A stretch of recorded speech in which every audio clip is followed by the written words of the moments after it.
ସୁଯୋଗ ଦେଖିବାକୁ ମିଳିନଥାନ୍ତା। ତୁ 8-10 ଜାହାଜ ଚଲାଉନୁ, ତତେ ତା ଆଖିରେ ଦେଖିପାରନ୍ତୁନି, ସପନରେ ଦେଖି ଖୁସି ହୁଅନ୍ତୁ। ଅର୍ପିତା, ତୁ ମୋତେ ଥଟ୍ଟା କରୁଛୁ। ଥଟ୍ଟା କ'ଣ ପାଇଁ କରିବି? ଆରେ ତୁ ଯେମିତି ବାପାଙ୍କୁ ଉଦ୍ଦେଶ୍ୟ କରି ସମ୍ମାନର ସହ କହୁଥିଲୁ, ମୁଁ ବି ସେମିତି ସମ୍ମାନ ଦେଇ କହିଲି।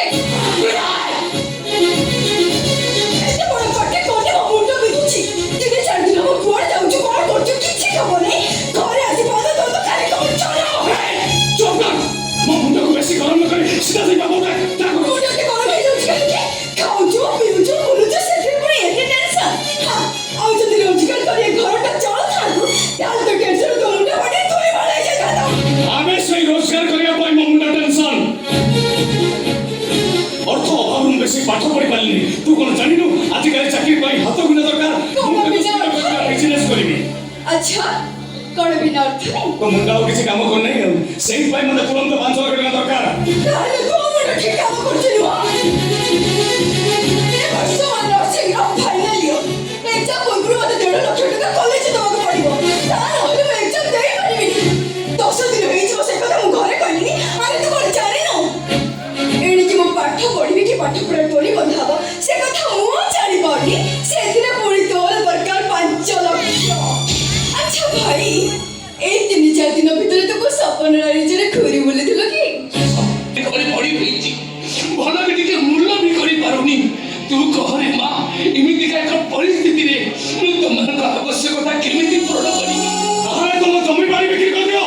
ଆଉ କ'ଣ ଜମି ବାଡ଼ି ଅଛି ଯେ ବିକ୍ରି କରିବି? 2 ମାନେ ଜମି ଥିଲା, ଯୋଉଥିରେ ଚାଷବାସ କରି ତମ 2 ଜଣଙ୍କୁ ପାଳି ବସି ଆସୁଥିଲି। ତମ 2 ଜଣଙ୍କ ପାଠ ପଢ଼ା ପାଇଁ ସେ ଜମିକି ମୁଁ 2 ଥରରେ ବିକ୍ରି କରି ସାରିଛି।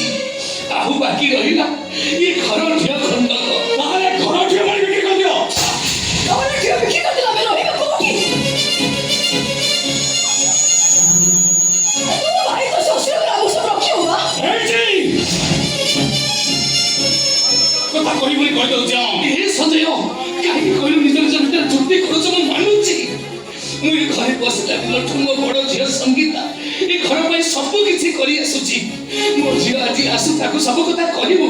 ଦେଖିବୁ ରେ ବାପା, ସେ ଯାହା ଠିକ ହବ ସେଇଆ ହିଁ କରିବ। ତମ ଝିଅ ସଙ୍ଗୀତାକୁ ମୋର ଆଉ ଜାଣିବାର ବାକି ନାହିଁ। ସେ ତ ସଙ୍ଗୀତର ସୁରସୁର ସଙ୍ଗୀତା, ତାର ନାଚ ଭଲ ତ ସିଏ ଭଲ। ତମ ଝିଅ ସଙ୍ଗୀତାକୁ ତମେ ଦେବୀ ବୋଲି ପୂଜା କରୁଥାଅ, ମୋର କିଛି କରିବାର ନାହିଁ। ହେଲେ ମତେ 5 ଲକ୍ଷ ଟଙ୍କା ନଦେଲେ ଏ ଘରେ ମୁଁ ଭୟଙ୍କର ପରିସ୍ଥିତି ସୃଷ୍ଟି କରିଛି।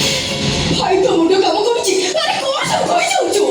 ତୁ ତ ଅପାକୁ ମୁଣ୍ଡରେ ମୁଣ୍ଡେଇଥା, ହେଲେ ମୋର ସେ ସବୁ କିଛି କରିବା। ଆରେ ଏ ସଞ୍ଜୟ, ମୁଁ ଏମିତି କୋଉ କଥାଟା କହିଥିଲି ଯେ ତୁ ଏମିତି ରାଗି ଯାଉଛୁ? କୋଉ ମୂଲ୍ୟବାନ କଥାଟା କହିଲ ଯେ ତମେ? କ'ଣ ପାଇଁ ମୁଁ ସବୁ କଥା ସଙ୍ଗୀତା ସହିତ ସେୟାରିଂ କରିବି? ମୋର କ'ଣ ନିଜ ସବୁ କିଛି ନାହିଁ, ସ୍ୱାଭିମାନ ନାହିଁ, ସ୍ୱାଧୀନତା ନାହିଁ ଘରେ? ତମେ କ'ଣ ଭାବିଛ ତମ ଝିଅର ଦୟାର ଅନୁକୂଳରେ ବଞ୍ଚିଥିବା ଘର ଗୋଟେ ପ୍ରାଣୀ? ଏ ସଞ୍ଜୟ, ମୁଁ ତତେ ସେ କଥା କହିଥିଲି ବାପା। ଚୁପ୍ କର। ଆରେ ପାଣି ପୋଷି ମଣିଷ କରିବାର ଶକ୍ତି ତମ ପାଖେ ନଥିଲା, ତାହେଲେ 3-3ଟା ଛୁଆକୁ ଜନ୍ମ ଦଉଥିଲ କୋଉ ଖୁସିରେ? ବାସ୍ ବାସ୍। ବାପା କେବେ ଦର୍ଶକମାନଙ୍କ କଥା କହିବାର ଅଧିକାର ତୋର ନାହିଁ। ତୁ ନିଜକୁ ଭାବୁଛୁ କ'ଣ? ରାଜା ବର୍ଷା ତୋମାନଙ୍କୁ ଯେତେବେଳେ ଯାହା ଆସିବ ତୁ କହିଛୁ। କହିବାକୁ ଦେରେ ମା ତାକୁ। ମୋ ଭାଗ୍ୟ ଯେତେବେଳେ ସବୁ କଥା ଶୁଣିବାକୁ ବ୍ୟବସ୍ଥା କରିସାରିଛି, ମୁଁ ଶୁଣିବିନି ତାଉ କିଏ ଶୁଣିବ? ଏଇନେ ମୁଁ ମରିଯାଆନ୍ତି କି? ଭାବନ୍ତି ମୋ ଭାଗ୍ୟ ମୋ ପାଇଁ ଏତିକି ଟିକେ ଦୟା। କ'ଣ ହେଇଛି? ଘର ଭିତରେ ଏତେ ପାଟିତୁଣ୍ଡ କ'ଣ ପାଇଁ? ଘର ସବୁ କାମ ସାରି ସ୍କୁଲ ଯିବି, ସେଠି ସବୁ କାମ ସାରି ପୁଣି ଘର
ସନ୍ଦୀପ ଭାଇଙ୍କରଠୁ ଚାଲିଯିବା ଉଚିତ। ସନ୍ଦୀପ ଚାଲିଗଲେ ବର୍ତ୍ତମାନ ମୁଁ ମଧ୍ୟ ଏ ଘର ଛାଡ଼ି ସବୁଦିନ ପାଇଁ ଚାଲିଯିବି। ଚଳିବ ତ? କିନ୍ତୁ ଅପା ମୋର 1.5 ଲକ୍ଷ ଦରକାର, ଭାଇର 5 ଲକ୍ଷ ଦରକାର। ଦବାକୁ ମୁଁ ମନା କରିଛି କି? ଆଜି ପର୍ଯ୍ୟନ୍ତ ତମର ସବୁ କଥା ବୁଝି ଆସିଛି, ସବୁ ଆବଶ୍ୟକତା ମଧ୍ୟ ପୂରଣ କରି ଆସିଛି। ଏତେ ଶୀଘ୍ର ମୋ ଉପରୁ ତମମାନଙ୍କ ଭରସା ତୁଟିଗଲା ଯେ ଘରଟାକୁ କୁରୁକ୍ଷେତ୍ର କରିଦେଉଛ। ସେମାନେ ଯାହା ହବାର ହୁଅନ୍ତୁ ରେ ମା, ବହୁତ ହେଇଗଲା, ଆଉ ନୁହେଁ। ଏଣିକି ତୁ ତୋ କଥା ଚିନ୍ତା କରେ, ଯେତେ ଶୀଘ୍ର ପାରୁଛୁ ତୁ ବାହାଇ ତୋ ସଂସାର କଥା ଚିନ୍ତା କରେ। ଆମ କଥା ତୋର ଆଉ ଚିନ୍ତା କରିବା ଦରକାର ନାହିଁ। ନାଇଁ ବାପା, ଏତେ ବଡ଼ ସ୍ୱାର୍ଥପର ମୁଁ ହେଇପାରେ? ନାଇଁ ରେ ମା, ଏ ସ୍ୱାର୍ଥପରତା ନୁହେଁ ରେ ମା, ଏଇ ହେଉଛି ବାସ୍ତବତା। ଆକାଶରୁ ସବୁବେଳେ ସରିଗଲେ ଦେଖା ଧରିବା ବି ବନ୍ଦ ହେଇଯାଏ ରେ ମା। ବନ୍ଦ କରିଦେବ ଔଷଧ ପତ୍ର ଖର୍ଚ୍ଚ। ମୁଁ ଗଛ ମୂଳକୁ ଚାଲିଯିବି, ପାଟିକି ଟିକେ ହାତ ଦେବା ପାଇଁ ଦରକାର ପଡ଼ିଲେ କାଲି ପତେଇ ଭିକ ମାଗିବି ରେ ମା। ଯଦି ସେତିକି କରି ନ ପାଇଲି ବିଷ ଖାଇଦେବି ରେ ମା। ତୋ ମାଟା ସ୍ୱାର୍ଥ ପରେ ମୋ ଆଗରୁ ଆରମ୍ଭ କରିକି ଚାଲିଗଲା। କୋଉ ସୁଖ ବଞ୍ଚି ରହିଛି ଯେ ମୁଁ ତମମାନଙ୍କ ଉପରେ ବୋଝ ହେବି ରେ ମା। ନାଇଁ ବାପା ନାଇଁ, ତମେ କ'ଣ ପାଇଁ ବୋଝ ହବ? ବାପା ମାଙ୍କୁ ସହାରା ଦେବା ତ ସନ୍ତାନମାନଙ୍କ ପରମ କର୍ତ୍ତବ୍ୟ। ମା ମରିଯିବା ପରେ ତମେ ଅସୁସ୍ଥ ହେଇ ପଡ଼ିଲ। ଝିଅ ହିସାବରେ ମୁଁ ଘରୁ ଗୋଡ଼ କାଢ଼ି ବାହାରକୁ ଗଲି ଏ ଘରକୁ ସମ୍ଭାଳିବାକୁ। ନିଜକୁ ଭୁଲି ଯାଇ ଅଣନିଶ୍ୱାସୀ ପରି କାମ କରି ଚାଲିଛି। ସମସ୍ତଙ୍କ ମୁହଁରେ ହସ ଟିକେ ଫୁଟେଇବା ପାଇଁ ରାତିରେ ନିଦରେ ମୁଁ କେତେ କେତେ ସ୍ୱପ୍ନ ମଧ୍ୟ ଦେଖୁଛି। ଚିରା ଡ୍ରେସ୍ ସିଲେଇ କରି ପିନ୍ଧୁଛି, ଭୋକ ଲାଗିଲେ ପାଣି ପିଇ ଭୋକ ମାରୁଛି। ଆଜି ତମେ କହୁଛ ନିଜ କଥା ନିଜେ ଚିନ୍ତା କର। ମୁଁ ମାନୁଛି ବାପା, ମୋ ବୟସର ଝିଅମାନେ ଶଙ୍ଖା ସିନ୍ଦୁର ପିନ୍ଧି ସଂସାର ଆରମ୍ଭ କଲେଣି। ବେଳେ ବେଳେ ମୋର ବି ଲୋଭ ହୁଏ, କିନ୍ତୁ କର୍ତ୍ତବ୍ୟକୁ ସମ୍ମାନ ଦେଇ ଲୋଭ ପରିତ୍ୟାଗ କରେ।